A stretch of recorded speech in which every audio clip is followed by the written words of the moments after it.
Hello guys! Welcome po sa aking YouTube channel. So ngayon po guys, ay share ko sa inyo ay kung paano at ano ba ang pinagkakaiba ng inyong air ticket at saka yung inyong boarding pass.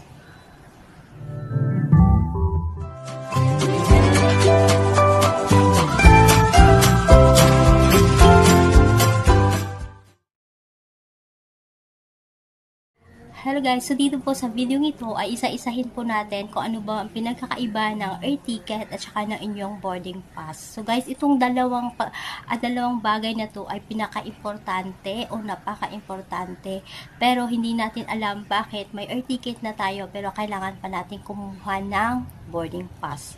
So una-una guys, ang ating air ticket ay issued po siya ng airlines o kaya ng travel agency o tayo po ay nagbubook o kinatawag po na system.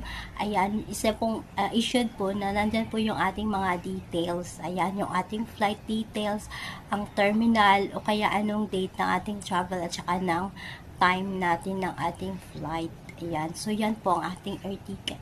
So yung ito naman po sa yung boarding pass ay ito po yung kailangan natin ng air ticket bago po tayo makuha ng boarding pass. Ayan, at saka ito po yung boarding pass ay ito po yung passage natin para makapasok na po tayo sa ating flights o makapag-boarding na po tayo sa airlines mismo.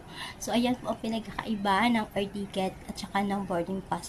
Pero guys, tandaan nyo na hindi kayo makakuha ng boarding pass kung wala kayong air ticket, at kung wala kayong air ticket ay hindi din kayo makakuha ng boarding pass. So yung dalawang bagay na to guys ay napaka-importante, pero meron po silang dalawang pinagkakaiba. So yun lang po ma-share ko. Thank you for watching.